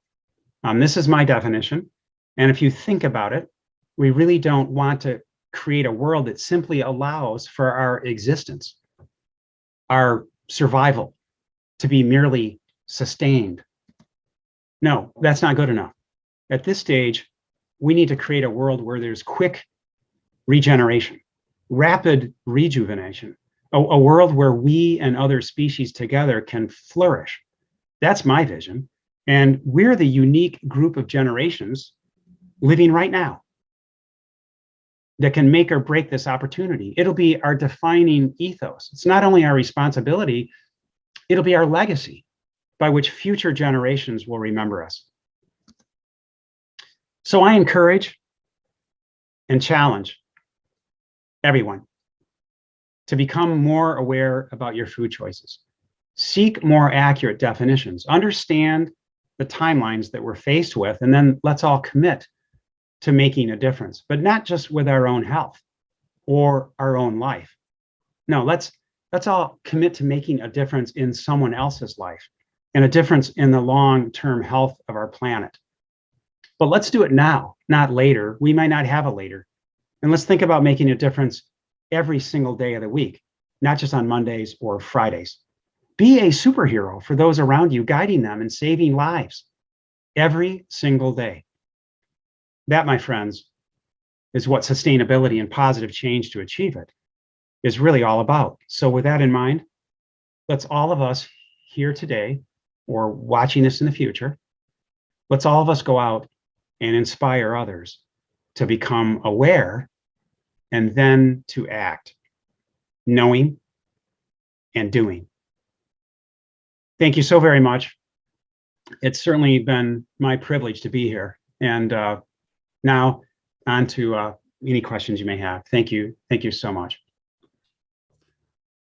How does one come back and follow up after that? Thank you, Dr. Oppenlander. And, you are the superhero that's giving us the opportunity to be what, no, really, like, you go like this and there's an S on your shirt. I don't know if it's sustainability or something else, but nonetheless, thank you so much. And thank you, Ben. Thank you, Ben.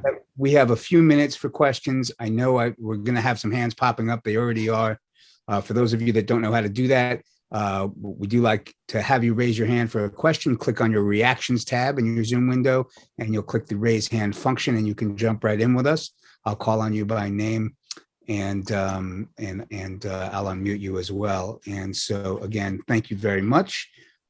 Let's jump right in with Dominique. Dominique, welcome. Thank you. Hi, Dr. O. This is the Hi. third, this is the third conference I hear from you, the third presentation, and it's always a punch to the gut, really. So, wow, I hear your call to action at the end of this presentation, and I've tried with all my might. I've been in like battles with my own family about going plant-based.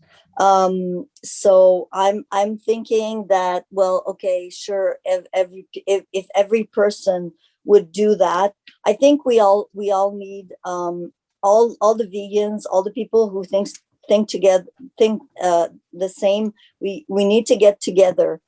There's been a lot of infighting in the movement, unfortunately. And I'm thinking that we need people with influence. And have you tried or thought about going to celebrities? We know a few celebrities that are vegans. We know that Joaquin Phoenix, in his Oscar acceptance speech last time, he went on and he talked about animal agriculture. And I think it's a really, really good, it was a really good thing.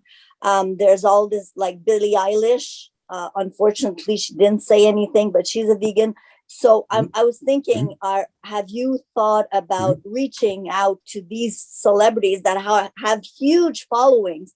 And of course, sometimes they are young people. And I think young people need to, I used to be a teacher and I couldn't get to the young people because the adults would prevent me to do that. I was once prevented to talk about veganism, and I was teaching high school. So yeah, that's my question. So, okay. So Dominique, did I say that correctly, Dominique? Yes. First of all, thank you. Thank you. And although I won't profess to have, all the ideas of all the management ideas of how to, create a proper world for us that I'm discussing, I believe I've covered a lot of ground, and I am in contact with a number of celebrities right now. I mentioned, in fact, that's how very quickly, that's how I've moved a few things in the right direction, such as Cowspiracy and some of these documentaries. We've got Jim and Susie Cameron, who, well known, for Avatar, and they're working very, very hard behind the scenes. I can't say enough about them. They're very influential. There's a lot going on behind the scenes that I'm currently working on. So I really appreciate you thinking of that. Can I ramp it up? Yeah, I've spent 5 years not being able to do it. And so I'm 5 years off, but I have a lot of energy and I have a lot of contacts right now. And so, yes, we plan to, and you are right. And if you look at, I know I went through those slides pretty quickly, but if you look at those slides, they're very carefully drawn up in terms of how to take the movement to the forward and upward and outward as fast as possible. And all those are listed in there to educate the educated, increase those with platforms, discuss those with either wealth platforms or platforms of influence otherwise. Leonardo DiCaprio came about knowing about my discussions and my work, and decided to be the executive producer for Cowspiracy. So a lot that wouldn't have gotten launched very easily without some of these connections. So yes, so we're doing all we can. Lastly, I want to say is that the battle with the family. I'm going to connect that with the last statement you made about you used to be a teacher. Well, you still are a teacher, and you're a teacher by coming here to this event, being part of this, and further educating yourself, being a role model for those around you. And then you just have to be tactful with how you present that information. Like you give them the benefit of the doubt that they're comfortably unaware, and feed them information that will in heighten their sensitivities to the planet and the timelines we're on, without strangling them. There's a way to do that. This is even though this sounded dire, and as you said, it was a punch in the gut.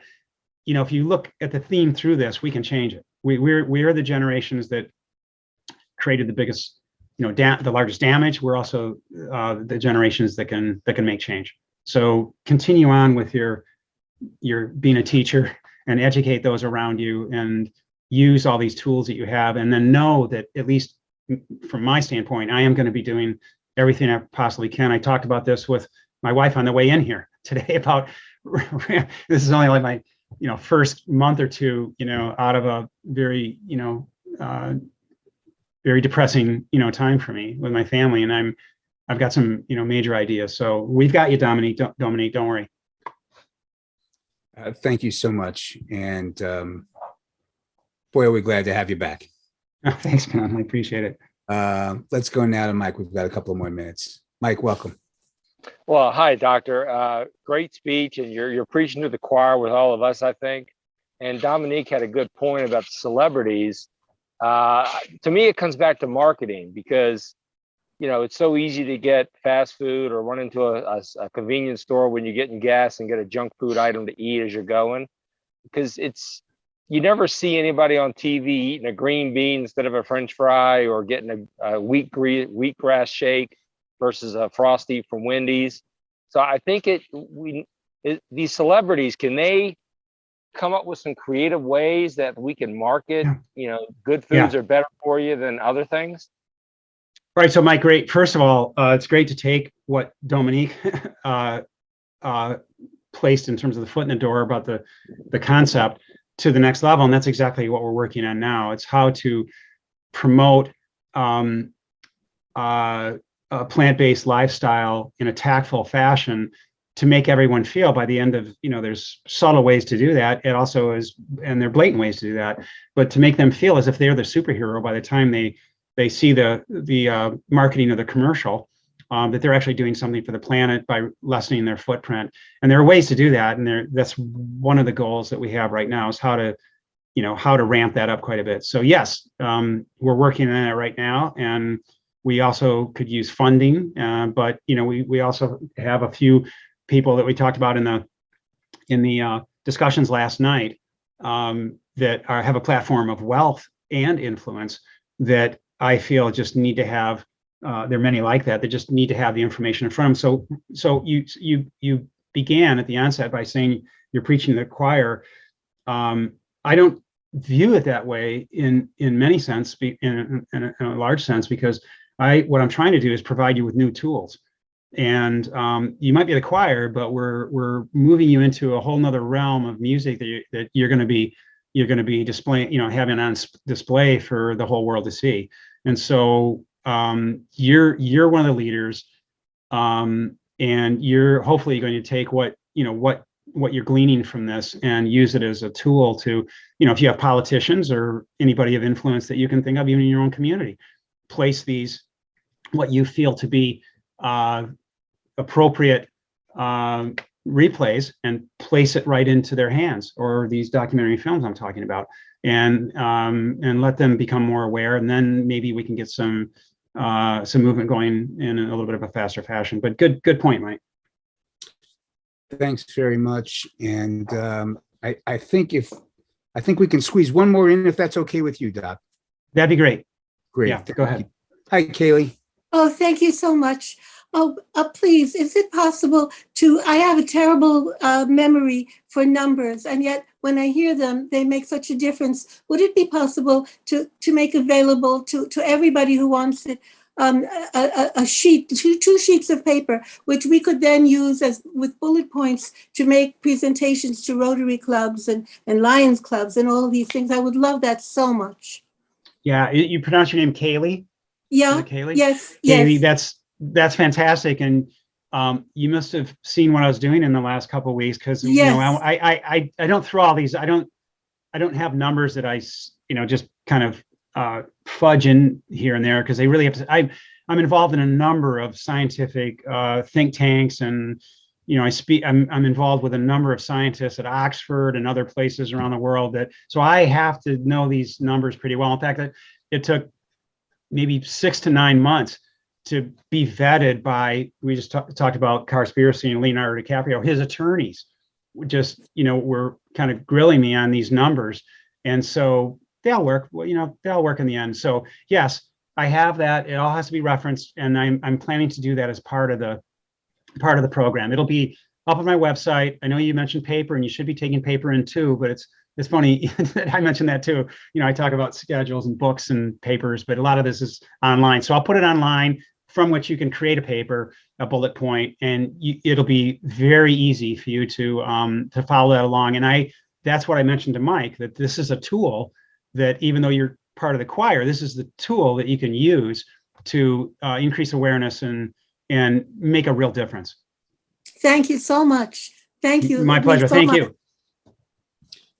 Can we ask you, is there, what's the next big move? What's the next big, are you in front of policymakers again sometime soon? I'm just curious if there's, where great question. No, I appreciate that. I can't give it all away, but basically some of those contacts that I vaguely mentioned I've been in touch with, but I couldn't do much with. So I'm in the process of resurrecting all that, getting back on board with nonprofit organizations that are working with World Hunger projects, microfinance, world microfinance leaders.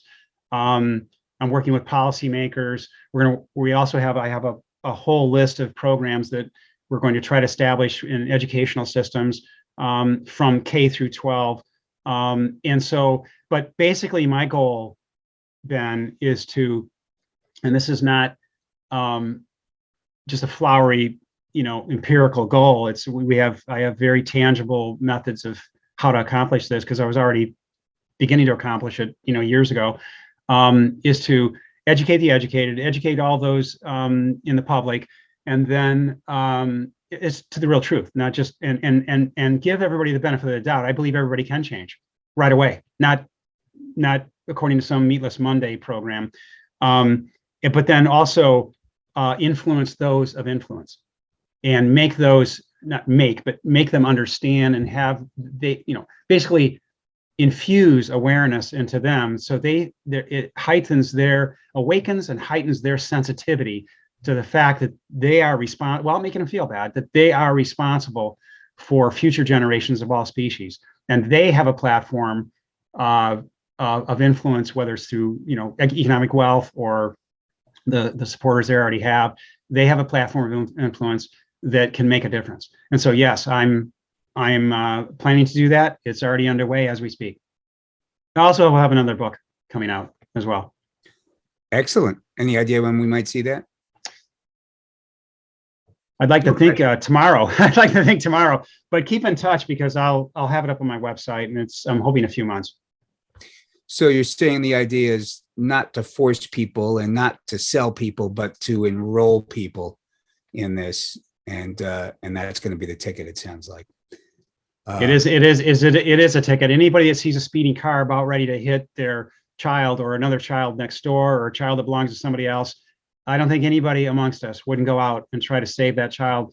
And that's what it's going to take. It's not slapping up in the face to go do it. It's recognizing the situation we're in, and then that you have the ability to do something about it, and not let that little child get hit by the car. In this case, it's not to allow our planet and further species to be in the position that we're putting them in right now. And we can do this bottom up, and we can do it from top down. And I'm going to be involved in both wholeheartedly. From comfortably unaware to heroically aware. And thanks. Thank you, Ben. Thank you so much. We really appreciate it, Dr. Oppenlander. I mean, really, really, thank you so much for being here, for everything you shared all this past week, and especially today. I want to thank you, and I'm going to have our tech team unmute our entire audience. Well, the privilege is all mine. So thank you so very much, Ben, and everyone behind the scenes, and all the audience. Thank you so much. It's been my privilege and an honor. Thank you. Well, thank you. The privilege is ours. And everybody, what do you want to say to Dr. Richard Oppenlander? Thank you, Dr.